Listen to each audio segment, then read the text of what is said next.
Le Rhône, fleuve impétueux, qui après un parcours en delta se jette paisiblement dans la Méditerranée, fut une voie de pénétration des Ligures, des commerçants grecs de Phocée, des Romains, des Celtes d'Asie mineure et autres Napolitains ou Siciliens, formant aujourd'hui les souches de la population de cette vallée. C'est en remontant le fleuve que vous allez découvrir les côtes du Rhône. Sur ses rives, les vignobles tantôt plantés dans les cailloux roulés, tantôt accrochés en terrasse au flanc des coteaux, les collines, coiffées de villages fortifiés et de châteaux, s'offrent aux yeux émerveillés des touristes.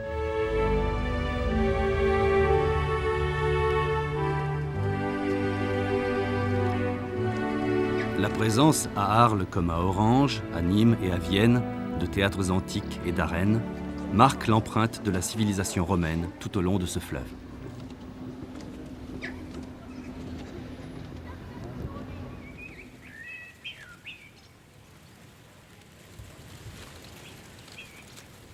Bien avant les Romains, dès le Néolithique, les riverains ont consommé des raisins et probablement le produit de leur fermentation.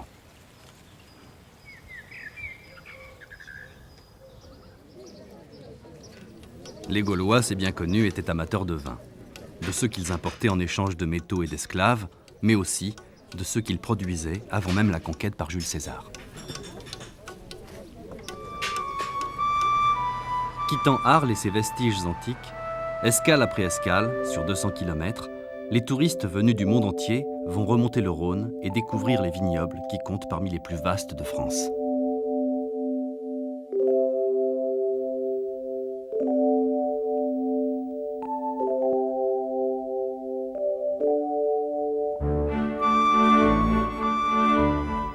Confortablement installés à bord de bateaux de croisière comme le Camargue, ils admirent les paysages, observent la faune du fleuve et apprécient la gastronomie et bien sûr les vins du pays.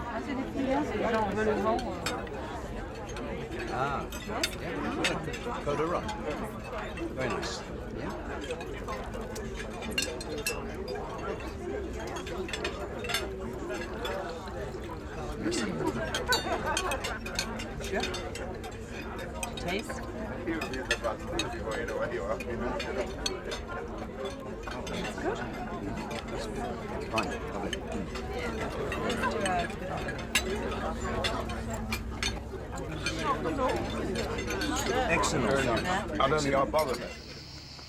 Ménherbe, à quelques kilomètres du fleuve, ancienne ville fortifiée, veille sur les vignes des côtes du Luberon. Ici comme ailleurs, le producteur accueille chaleureusement dans son domaine et dans son musée du tire-bouchon ceux qui, s'écartant des grandes routes, ont la curiosité des découvertes. L'idée de cet instrument nécessaire à la consommation des bouteilles serait venue du tire-bourre des canonniers. Les canonniers savaient aussi déboucher les bouteilles. L'histoire commence un jour à Drouot. J'étais en train d'ailleurs à cette époque de créer le domaine. Et je suis allé à Drouot pour acheter un tableau. Et qu'est-ce que je vois? Une vente de tire-bouchon qui était annoncée pour le lendemain. Je viens assister à cette vente avec la ferme intention de tout acheter, ce qui était quand même un peu une folie. Et ma grande surprise, c'est que la salle est bourrée, bondée. Et je me dis, mais c'est pas possible, le nombre de gens qui sont intéressés par les tire-bouchons.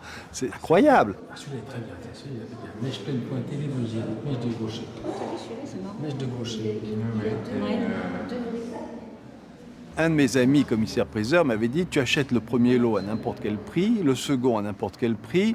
Théoriquement, à partir du troisième, tu devrais être tranquille et pouvoir acquérir cette collection qui sera donc la base de ton musée. Le lendemain, j'achète le premier lot, le deuxième, le troisième. Et effectivement, tout le monde me regarde, un peu surpris, et puis je continue. Mon voisin me dit, mais attendez, celui-là, vous l'avez acheté 3 fois, laissez-en pour les autres quand même. Finalement, j'en achète à peu près 85 sur 100, et je vais payer. Et au moment où je vais payer, 5 ou 6 personnes se précipitent autour de moi en me disant, mais qui êtes-vous? Vous êtes marchand? J'ai dit, non, je suis collectionneur. Mais on ne vous a jamais vu. J'ai dit, j'ai commencé il y a 1 heure. 6-8 mois après, j'avais constitué une grande partie de la collection et je pouvais ouvrir le musée. Il ne serait pas raisonnable de quitter le musée sans déguster avec modération les vins du domaine. Syrah, Cinsault et Carignan.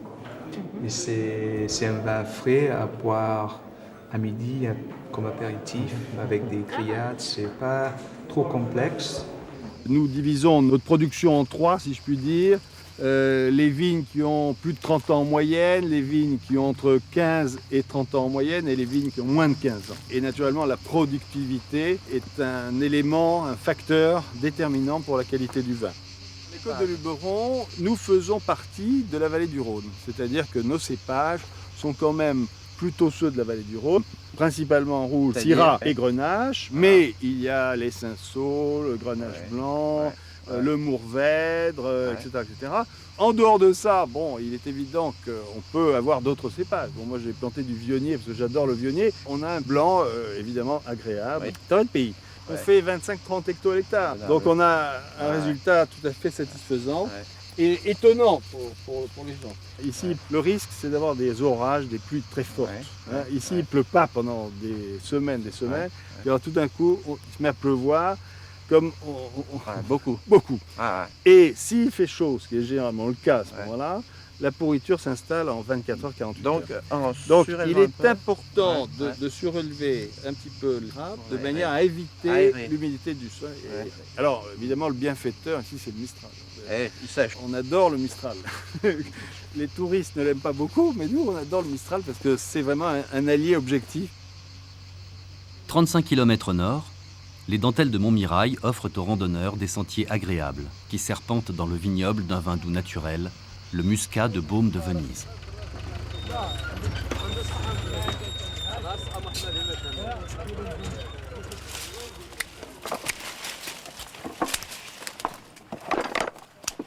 C'est une variété qui s'appelle le muscat petit grain, qui est une variété unique pour faire le muscat de Baume. Nous n'avons qu'un seul cépage, mais ce cépage fut une époque était planté autant bien en blanc qu'en rouge. Voilà pourquoi nous avons des rouges et des blancs. De nos jours, on a fait plutôt une sélection clonale qui nous a permis d'avoir plus que des blancs, car la qualité des arômes est plus importante sur les blancs que sur les noirs. Cette année, c'est comme jamais on a eu. Je crois que ce millésime 2000 en muscat va être quelque chose de grandiose. Parce que nous n'avons rien jeté. La qualité est vraiment optimum. Ainsi que la maturité, parce qu'on est à plus de 16 degrés. C'est quelque chose de fort, quoi. Pour une année, c'est une grande année. Ces grains-là qu'on voit ici sont à la limite du raisin de Corinthe. Et on peut dire que ces grains-là font au moins 21 degrés. Bon, il faut considérer qu'avec un grain qui est beaucoup plus vert, on obtiendra un vin qui titrera à peu près dans les 15-16 degrés. À savoir que le muscat de Baume titre 15 degrés. Bon, ici, tous ces sucres aussi sont naturels. Voilà pourquoi aussi on appelle ça un vin doux naturel. Parce que les sucres résiduels dans ce vin sont issus de ce grain-là. Voilà.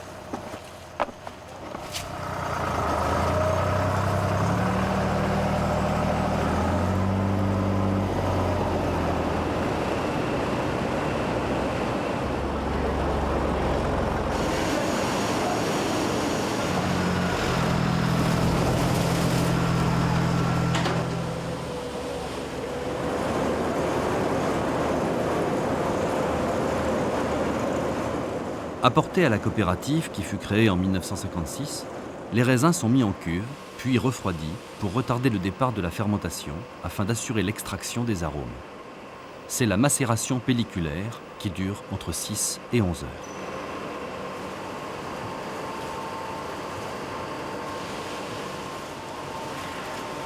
Les raisins sont ensuite pressés une première fois à 400 grammes pour extraire 70% des jus.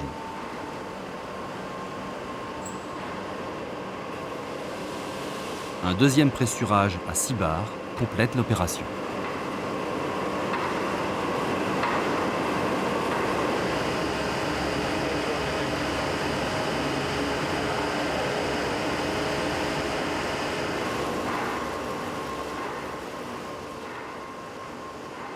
Une fois que le pressurage est fait, on déguste les mous pour savoir un petit peu leur qualité. Et ensuite, les mous donc, sont envoyés dans la chambre froide, où là, ils vont rester pendant quelques mois à 6 degrés, entre 5 et 6 degrés. Et à ce moment-là, donc, en attendant la fermentation, qui se produit au mois d'octobre, à partir de fin octobre, là, les fermentations se font par levure indigène, donc, puisque la température s'élève aux alentours de 8 à 10 degrés. Les fermentations se produisent à ce moment-là.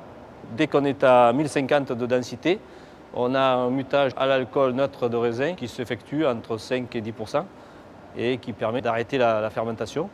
Ensuite, la décantation naturelle par le froid se fait tout naturellement, je dirais. Le vin est à Noël, prêt à être mis en bouteille. Les caves coopératives vendent directement leur vin aux touristes de passage, accueillis dans de magnifiques celliers.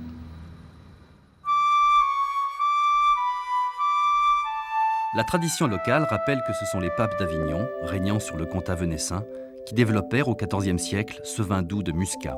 Ils appréciaient ce doux breuvage comme vin de messe.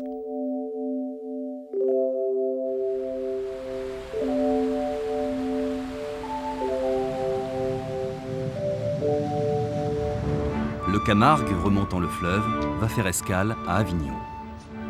Ville des papes de 1305 à 1423, elle est célèbre aujourd'hui pour son festival. Sous le chaud soleil de l'été, les festivaliers arrivent du monde entier.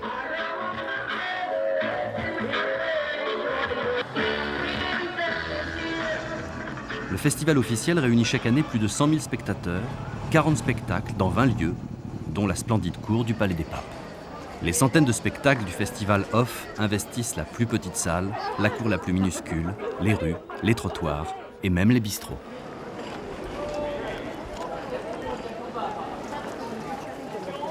Tous les jours à 20h30.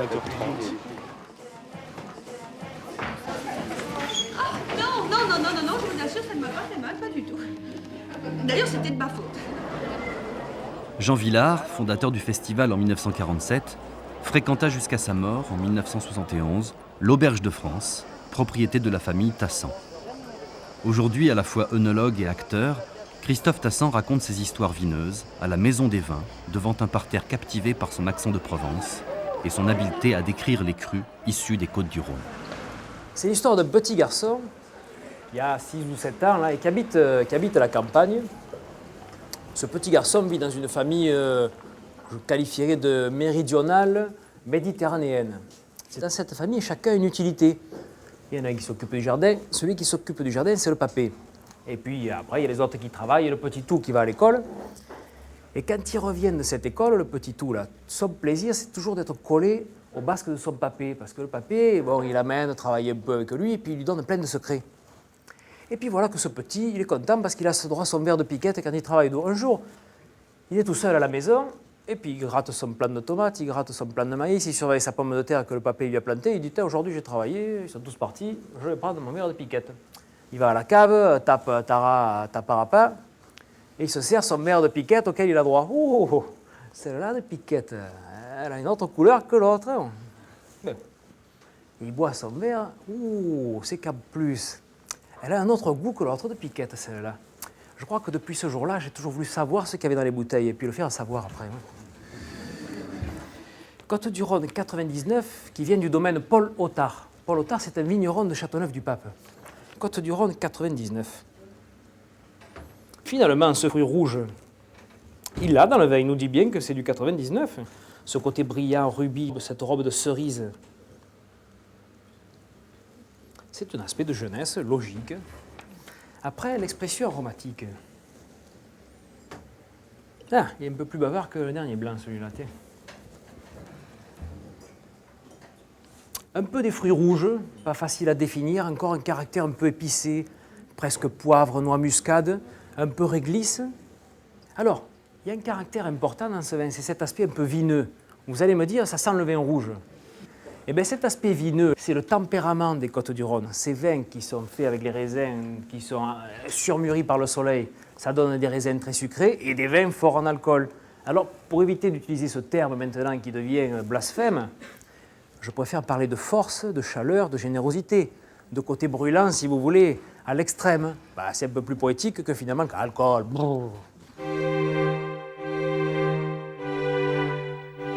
Il fait encore nuit lorsque le Camargue largue ses amarres pour remonter le Rhône et passer à proximité de Châteauneuf-du-Pape. Les 9 papes qui régnèrent sur Avignon aimaient s'y rendre. Les papes avaient élu résidence en Avignon à cause des troubles qui régnaient sur toute l'Italie. Benoît XII commença la construction d'un palais digne des papes, œuvre poursuivie par Clément VI. Protecteur des arts, Ils attirent en Avignon artistes, savants et hommes de lettres. Jean XXII, ancien évêque d'Avignon, fut l'ambassadeur des vins de Châteauneuf. La famille Avril, mais nous sommes vignerons de père en fils depuis près de 300 ans. Il y a donc eu, pour retracer un peu la famille, comme les Avril, nous ne sommes pas les seuls d'ailleurs, ont été les consuls et trésoriers du pape, au niveau même de Châteauneuf, de 1756 à 1790, date à laquelle nous sommes devenus français. Nous sommes dans les cailloux roulés, ce sont des cailloux qui ont été roulés par le Rhône il y a déjà des millions d'années. Donc le Châteauneuf, époque du Miocène, recouvert de diluvium alpin et les molasses marines. Et alors ça, c'est la caractéristique de l'appellation. C'est une des caractéristiques, mais actuellement, le raisin tire un petit peu. Nous sommes en période de véraison. Et vous voyez que nous sommes un petit peu en période limite de sécheresse. Mais pour l'instant, il y a une très très belle qualité. La véraison est presque terminée. Et on est vraiment, pour l'instant, sur un grand millésime. Ah oui. Je dis bien pour l'instant. Oui. Alors ça, c'est quoi comme cépage? Alors là, vous êtes sur du Grenache, il y a aussi du Mourvèdre. Nous sommes un peu ce qu'on appelle dans les plants mêlés. Combien il y a de cépages à Châteauneuf? Alors à Châteauneuf, il y a 13 cépages. Il y a 7 cépages de rouge et 6 cépages de blanc. Puisqu'on nous faisons 5% de blanc. Vous faites des assemblages de cépages? On assemble souvent à la cuve plusieurs cépages. C'est une tradition. Donc ici, nous faisons du vieillissement. Nous faisons des vieillissements dans le bois pendant à peu près 15 mois. Puis de là, avec tous nos cépages, puisque nous avons maintenant pratiquement tous les cépages de Châteauneuf, et nous faisons 90% de rouge et 10% de blanc. Et nous vendons pratiquement tout en bouteille. Nous faisons à peu près 70% d'exportation. Et notre clientèle est surtout dirigée sur la clientèle de restaurants. Nous avons beaucoup de restaurants et de clients particuliers. Voilà à peu près le principe. Disons que nous avons toujours essayé dans la maison d'élaborer des vins de garde. Donc l'image que nous avons donnée, mon grand-père, mon père, moi-même et maintenant mon fils, c'est plutôt un type de vin assez puissant, qui se conserve assez bien, même bien, et qui nous donne des vins avec une belle structure et, disons, assez long en bouche. Voilà un petit peu, c'est ce que l'on recherche.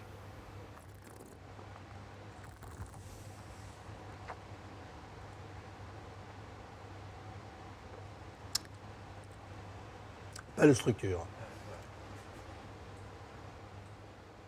Ce ne sont pas du tout des araignées, nous n'y touchons pas. C'est souvent, nous avons des clients, et notamment les Américains, qui nous disent « Ah, mais comment se fait-il que vous n'enleviez pas ce genre de choses ?» Au contraire, nous y tenons beaucoup. C'est vraiment le champignon de cave. Ce sont des moisissures, c'est du Rhacodium cellarié, c'est ce qui nous donne ce pourcentage d'humidité et de fraîcheur dans la cave, puisque nous avons en permanence, entre 12 et 18 degrés, à peu près 80% d'humidité.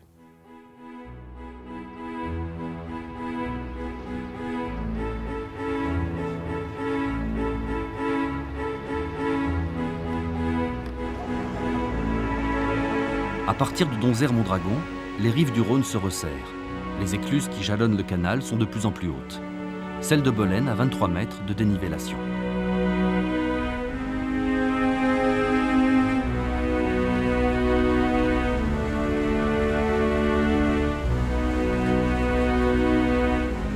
Le barrage a deux fonctions: produire de l'électricité et assurer la navigabilité des bateaux de gros tonnage.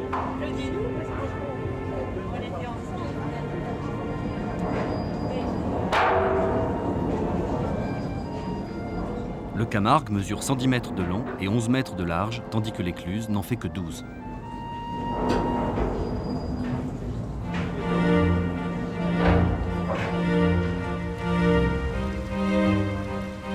Dans le passé, des Ceslandes assuraient déjà un intense trafic sur ce cours d'eau, particulièrement pour le transport des vins. Si n'êtes en lieu pour vendre votre vin, que feriez-vous d'un grand vignoble ? La question est posée en 1600 par Olivier de Serres, gentilhomme du Vivarais, conseiller de Sully, ministre d'Henri IV et grand connaisseur de la viticulture et du négoce du vin. Pour vendre son vin, en effet, il faut être à proximité d'un moyen de communication. Il n'y a pas de meilleure communication que le fleuve, le Rhône, ce chemin qui marche, disait-on jadis. De fait, depuis le vignoble gallo-romain de Vienne jusqu'aux créations de la côte du Rhône de rive droite au XVIIIe siècle, les vignobles se sont établis à proximité du fleuve. Et le vin était donc confié à des mariniers. Alors, ce brave homme transportait le vin, il en avait la responsabilité et il avait certainement soif. Et pour éviter aux mariniers la tentation de puiser eux-mêmes avec un vilebrequin dans les tonneaux, on munissait le transporteur d'un tonneau supplémentaire pour abreuver l'équipage. Les tonneaux étaient rangés dans les barques, les Ceslandes, parce qu'elles étaient fabriquées jadis à Seyssel, sur le Haut-Rhône. Elles étaient empilées verticalement, on disait gerbées. Et pour éviter la détérioration des douelles, un cerclage de renfort en châtaignier était placé par les tonneliers. Avec des conditions difficiles de transport à la descente comme à la remontée, qui prenaient plusieurs jours, cette navigation, ce transport du vin par voie d'eau, prend fin au XIXe siècle, lorsque la voie ferrée est construite sur les deux rives. Et donc, adieu les mariniers et bonjour les cheminots. Au siècle dernier, les carrières de Saint-Restitut étaient renommées dans toute la France. Leurs pierres blanches, transportées sur le Rhône, étaient utilisées pour la construction des immeubles de Lyon et de Marseille. Ironie du sort, elles allaient servir à construire des gares d'un chemin de fer naissant qui allait tuer la navigation fluviale. Achetées par une coopérative viticole, ces carrières, à la température égale tout au long de l'année, font une cave idéale pour conserver et stocker les vins du Tricastin.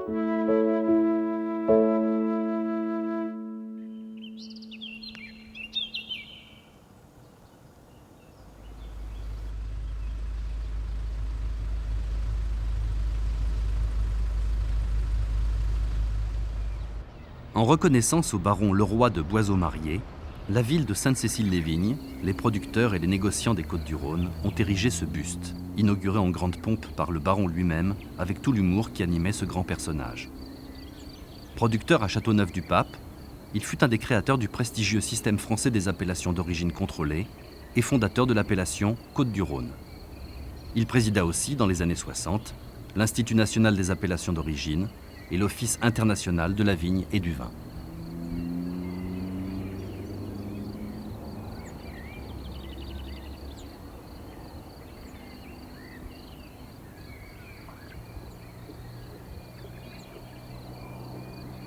Les producteurs français, regroupés en syndicats professionnels, tantôt en coopératives, tantôt en caves particulières, ont su tirer profit de la richesse des terroirs, des traditions viticoles et culturelles qui plongent leurs racines dans l'histoire de cette vallée du Rhône.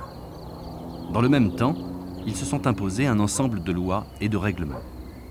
L'appellation contrôlée, c'est la traçabilité voulue par les producteurs eux-mêmes et donc la tranquillité pour le consommateur.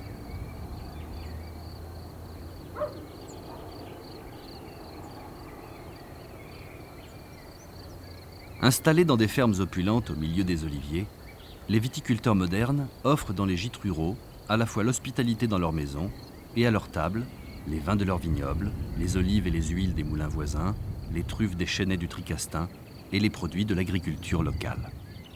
Il ne faut pas hésiter à aller à leur rencontre.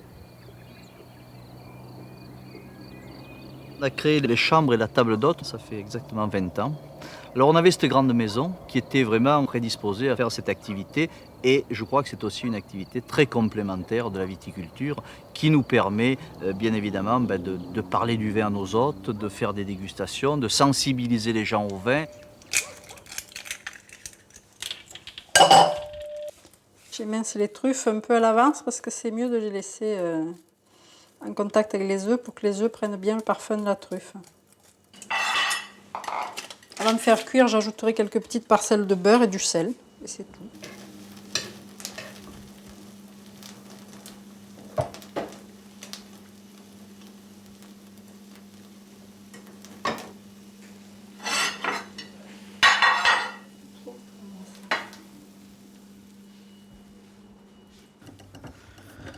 C'est un vin blanc donc à base de vionnier. Je vous fais goûter ce soir.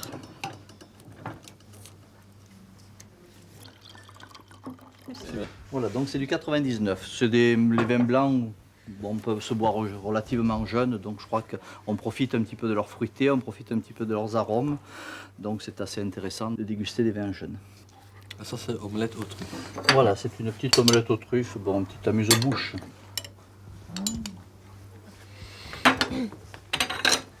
On dit qu'il faut environ 12 grammes par personne pour une omelette aux truffes traditionnelle.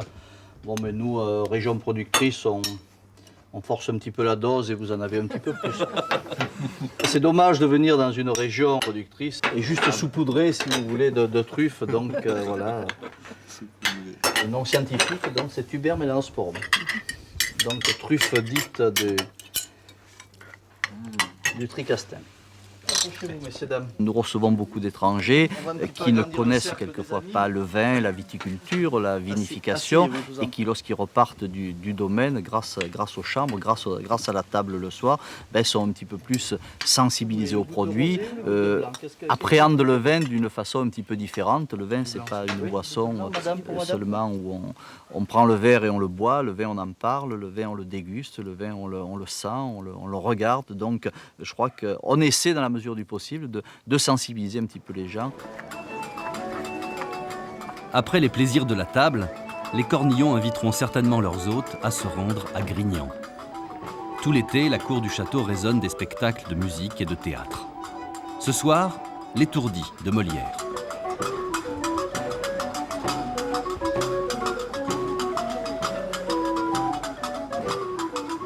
Contemporaine du grand auteur, la marquise de Sévigné en goûtait tout l'esprit. Les lettres qu'elle échangeait avec sa fille attestent que les plaisirs gourmands ne la laissaient pas indifférente et que les vins de son gendre, le comte de Grignan, avaient leur place sur sa table. Personne n'avait dîné. Nous dévorions tout. C'était le plus beau repas de carême qu'il est possible de voir. Les plus beaux poissons, les mieux apprêtés, les meilleurs ragoûts, le meilleur cuisinier. Jamais un souper n'a été si solidement bon.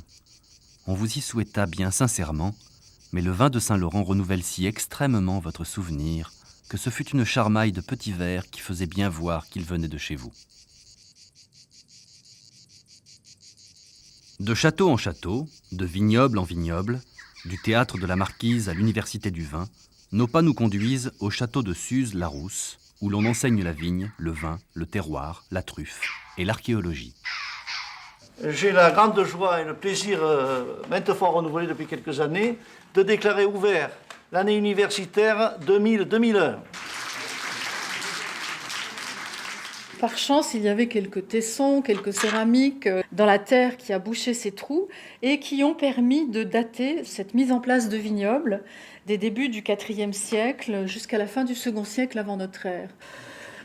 En Inde, tous les points rouges que j'ai posés là sont des points où on a trouvé des amphores orientales, ça veut dire aussi bien italiennes qu'espagnoles ou gauloises. Et j'ai pu, pour ma part, aller vérifier ce qui se passait dans le sud de l'Inde, dans la région de Pondichéry. Et j'ai pu mettre en évidence quelques tessons d'amphores pas du tout inintéressants. Bien sûr, on n'a pas retrouvé le vin, on a retrouvé les amphores et on a retrouvé aussi les vases pour le boire, dont plusieurs sont fabriqués, soit près de Millau, soit à Lyon, soit en Italie du Nord.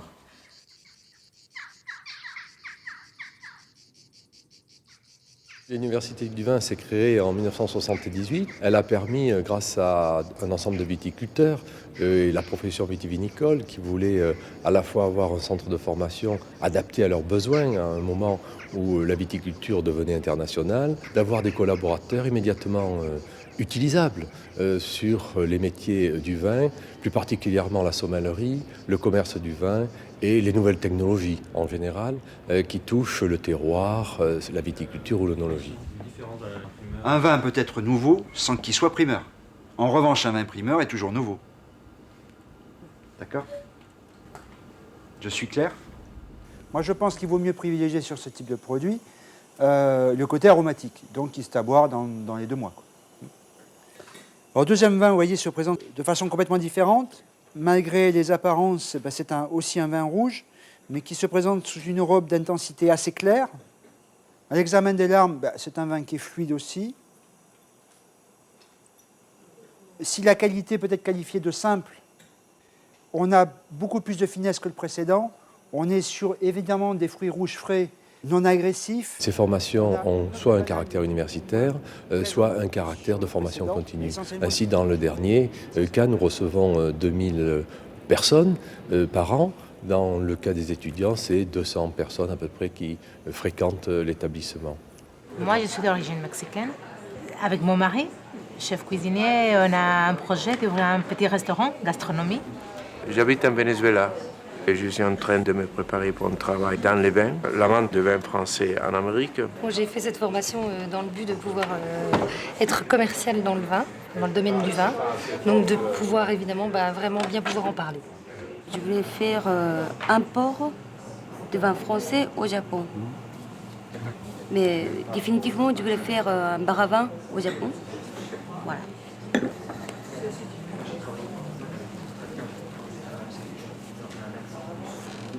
Mes parents, ils viennent de Nouvelle-Zélande et le parent, mon grand-parent, vient d'Angleterre. Ouais. Je vais passer les derniers 5 ans en Angleterre et j'ai décidé de... J'étais un cuisinier avant et je change de métier pour devenir un sommelier. Donc effectivement, c'est un vin limpide et brillant. À l'examen des larmes, c'est plutôt un vin assez fluide. Pas d'effervescence apparente, tout au moins. Le laboratoire de l'Université du vin est à la disposition des producteurs et de tous ceux qui le souhaitent.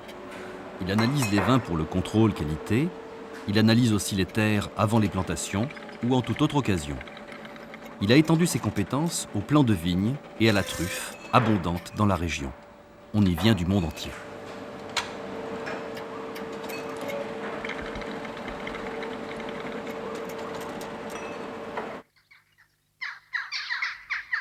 Les porte-greffes et les cépages font l'objet de soins attentifs. Aussi, lorsque la vigne vieillit, faut-il remplacer les pieds manquants pour que les vins produits sur chaque parcelle soient d'une qualité optimale. Nous sommes actuellement en train de faire ce qu'on appelle les remplaçants, c'est-à-dire qu'on profite de cette période d'automne pour remplacer les pieds qui sont morts. Donc on a fait un trou qu'on a rebouché et ensuite à la pioche on implante le pied qui est en pot avec les racines, avec du terreau que l'on a mis. Ici vous avez le porte-greffe qui est donc la partie dite plan américain qui résiste au phylloxéra. La greffe ici et au-dessus la syrah. La syrah qui est le cépage qui nous entoure, qui est le cépage des vins rouges de Crozes-Hermitage et qui est le cépage que nous avons tous planté ici. Entre Arles et Lyon, dans 6 départements, se succèdent les côtes du Rhône, riches d'une grande variété de vins, dont 92% de rouge, les vignobles des côtes du Luberon, des côtes du Ventoux, des côtières de Nîmes, des coteaux du Tricastin, des côtes du Vivarais et ceux du Diois, sans compter les vins de pays.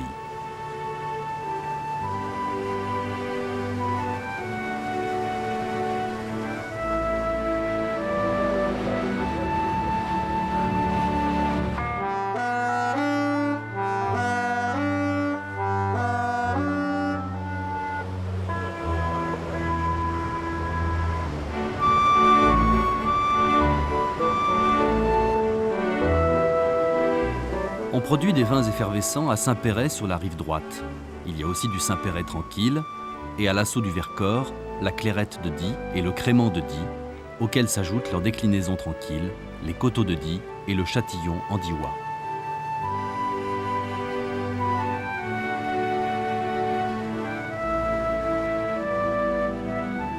Ce bateau, on peut accueillir 150 passagers et actuellement pour cette croisière, on en a 125. On a plusieurs nationalités, on a des Français, des Belges, des Suisses et des Anglais, un groupe d'Anglais. Sinon, tout au long de l'année, on transporte également des Américains, des Allemands, des Hollandais. Quand on est en navigation, on a de l'animation. Et également, tous les jours, on fait une escale différente. Donc tous les jours, le bateau s'amarre dans une ville. Et là, les personnes qui le désirent ont des excursions facultatives, donc pour visiter la région où le bateau se trouve pour la journée. Alors aujourd'hui, on va s'arrêter dans la petite ville de Tain-l'Hermitage. Et là, ils vont partir en car jusqu'à la cave de Saint-Désirat pour visiter la cave, également avec une dégustation et toutes les explications concernant la viticulture du Côte-du-Rhône. Et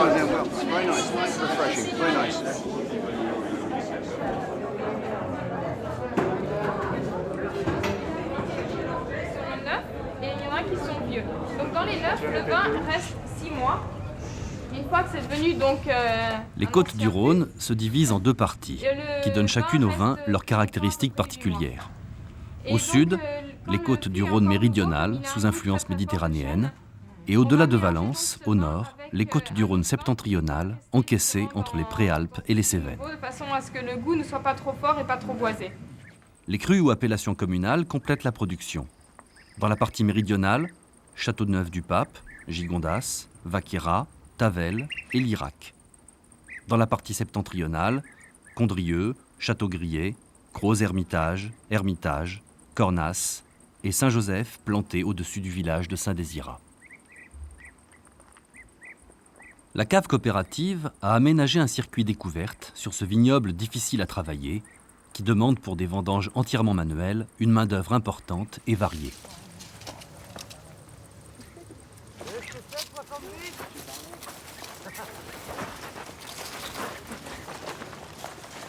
Là, vous faites quoi dans les vignes? Nous sommes donc une classe d'annonés. Nous sommes en première STAE, Sciences technologiques de l'agronomie et de l'environnement. Et on est là pour financer un voyage en Angleterre.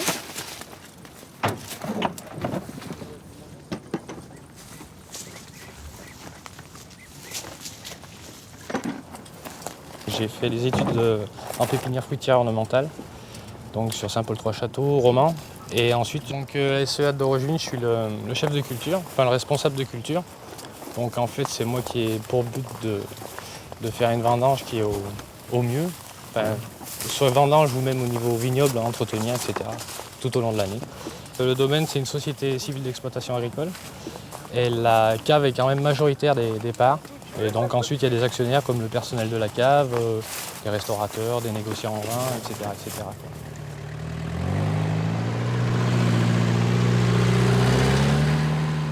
On se fait plaisir, on ouvre une bouteille de Saint-Joseph et voilà, on sait ce qu'on a fait, quoi. Et alors, vous faites de la culture bio ici? Non, pas de culture bio, étant donné, bon, là, pour l'instant, parce que le gros problème, c'est le désherbage. Il nous faudrait énormément de personnel avec des binettes et aujourd'hui, on ne trouverait plus personne. Donc, par contre, j'essaye au niveau des traitements de rentrer un peu dans ce domaine-là, c'est-à-dire limiter, on va dire, plus de la lutte raisonnée qu'une lutte chimique, quoi. Atteindre vraiment les seuils maximum pour faire quelque chose, etc. Avec ses 3,4 hectares, Château-Grier est la plus petite appellation contrôlée des côtes du Rhône. Elle constitue une enclave dans l'appellation Condrieu. C'est un vin d'une très grande valeur marchande qui s'exporte dans le monde entier.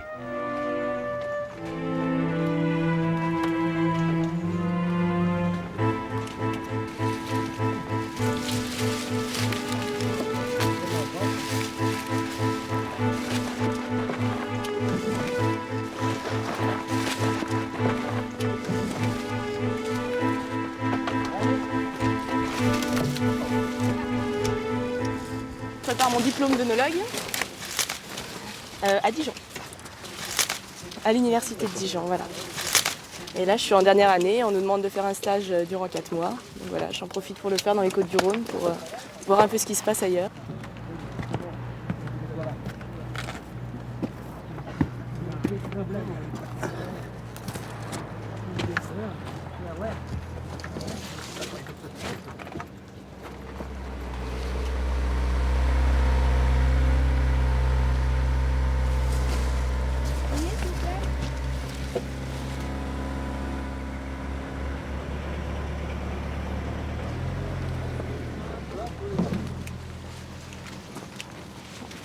Aux alentours de 37 hectolitres à l'hectare, c'est ça? 37 hectolitres. Voilà. Donc sur les 2 hectares qui nous appartiennent, propriétaire de la maison Guigal. On va faire le Condrieu, la Doriane, donc le grand cru de la maison. Donc il y a déjà un premier tri au niveau de la cueillette, on est obligé, parce qu'il faut quand même... on fait un tri succinct après au niveau de la réception vendange, mais le plus gros doit se faire déjà au moment de la coupe, puisqu'ils sont déjà amenés à voir déjà les grappes de raisin et à faire le tri par eux-mêmes. Bon, il y a un peu de feuilles, on peut voir, donc nous on les enlève également ici, et puis il y a un autre tri qui est fait après. Allez, c'est bon.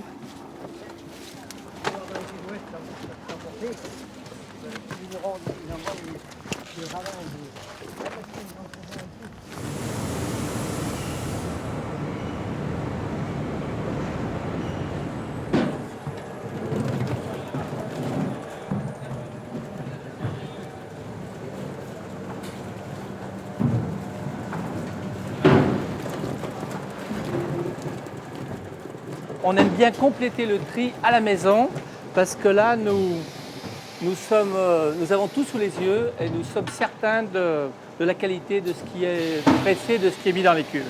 Le raisin est parfait, mais on donne le petit plus qui permettra d'avoir de l'exceptionnel.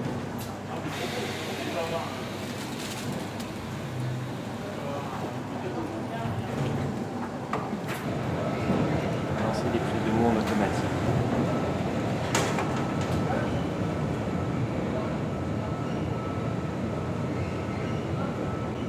C'est le côté un petit peu surprenant, c'est qu'il y a les vieilles méthodes traditionnelles, on prend graine par graine, on fait la moyenne du mou pour connaître le degré futur.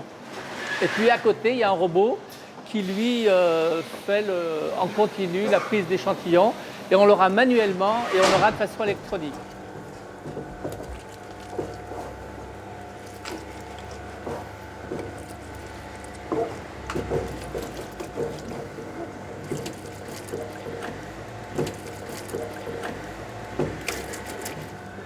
C'est bon.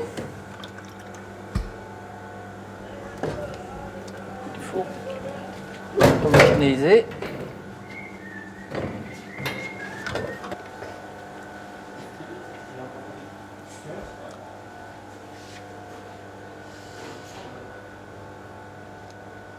« 15 degrés. Un grand sourire quand on a 15 degrés. Hein.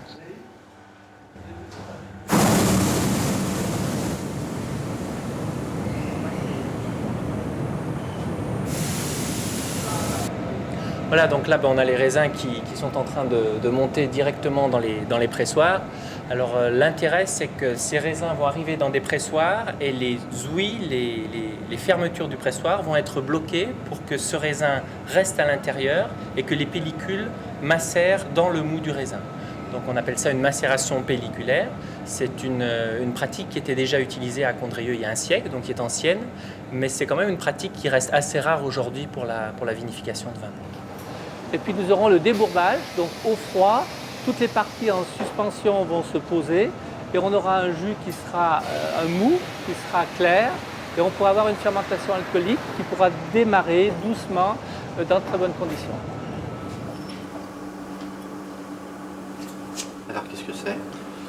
C'est Côte-Rôtie, la Turque 98. Ah oui, c'était un beau millésime. Exceptionnel, millésime de très longue garde. Ouais. Un vin de grande race, de terroir, qu'il faut attendre.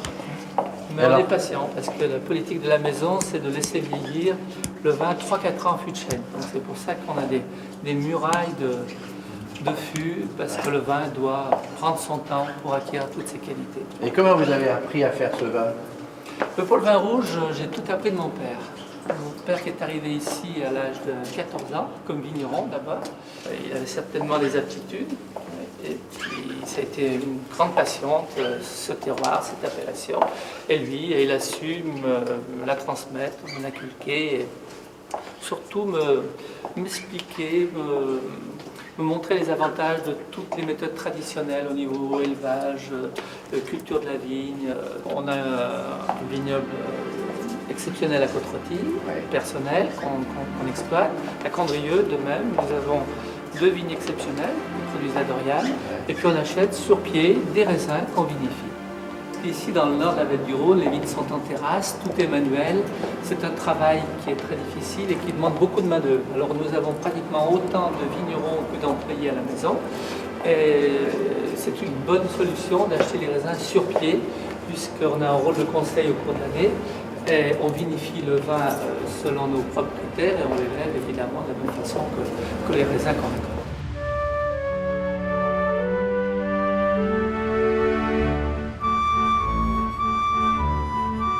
Au terme du voyage, après les vestiges romains d'Arles, nous retrouvons la latinité à Vienne la Vineuse, chantée par Martial, le poète latin.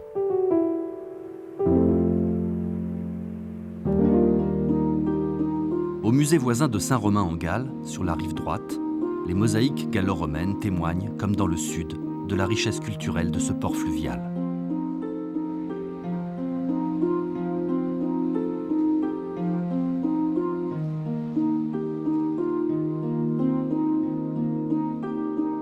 La plus célèbre mosaïque, découverte en 1900, est celle du châtiment de Lycurgue. Roi de Thrace, il refuse à Dionysos le passage sur son territoire et le chasse. Puis il s'attaque à Ambrosia, une des Bacchantes. Celle-ci implore la terre-mère de la sauver. Accueillie en son sein, la nymphe se change en végétale et devient une vigne qui, tissant ses pampres, enserre le cou de Lycurgue d'un nœud étrangleur.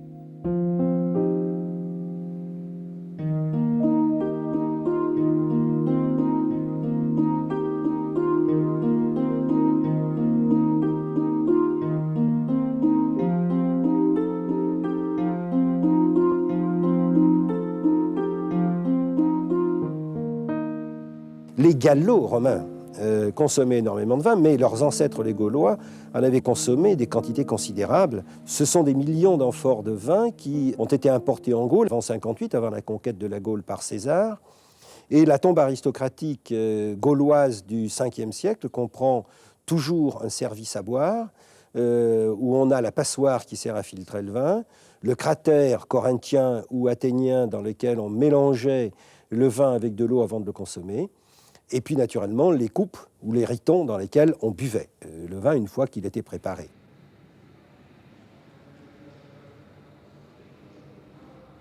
On connaît surtout ce que l'on importait ou ce qui transitait dans les entrepôts de Vienne sur l'axe du Rhône, qui est une voie de circulation considérable, une voie occupée à la fois par des radeaux, par des bateaux. On importait du vin, puisque la région était productrice, mais dans le même temps, on continuait à apprécier particulièrement les grands crus d'Italie du Sud, par exemple la région de Naples, le Falerne, qui est un vin qui a une très haute réputation et qui a gardé d'ailleurs aujourd'hui ses remarquables qualités, ont transité par ce port les grands entrepôts qui étaient construits au bord du Rhône et où étaient stockés avant de la redistribution des milliers d'amphores, effectivement.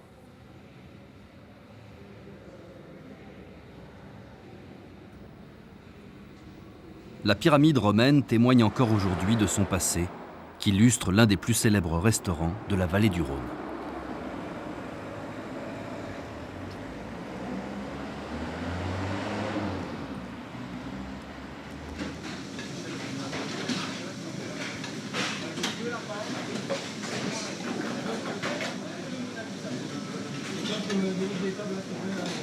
Je suis parti un petit peu d'une formule sympathique d'Escoffier qui disait quand on reçoit un plat, c'est couleur, odeur et saveur. Donc pour moi, c'est vrai que c'est pas un effet d'esthétisme, mais je pense que quand on a quelque chose qui est bien préparé, qui est beau, on a déjà envie de manger. Et après donc viennent tous les fumets, les odeurs, etc. Et seulement après, on a toute la saveur qui se développe avec les papilles en bouche. Donc j'essaye de respecter chronologiquement ces trois formules, quoi. Ça, c'est important pour moi. Nous ici, vraiment, on est un peu, je dirais, déjà passionnés par le vin, parce que d'abord, on a une belle cave, on est chez Fernand Point, qui était un peu le pape de la grande cuisine classique de tradition. On est au milieu de vignobles Côte-Rôtie, Condrieu, tous les gros ermitages, voire même les ermitages un petit peu plus bas. Et c'est vrai qu'obligatoirement, je dirais que découle de notre cuisine, je dirais, une association, une liaison avec les vins de notre vallée. On utilise beaucoup de vins dans nos préparations, que ce soit des vins blancs, des vins rouges, bien sûr, hein, parce qu'on a besoin, par exemple, pour les vins rouges l'hiver, de tous les tanins, des couleurs, bien sûr, et puis surtout de tous les arômes qui vont bien avec notre cuisine de gibier l'hiver, notre cuisine au vin rouge, les jus de daube, les choses comme ça.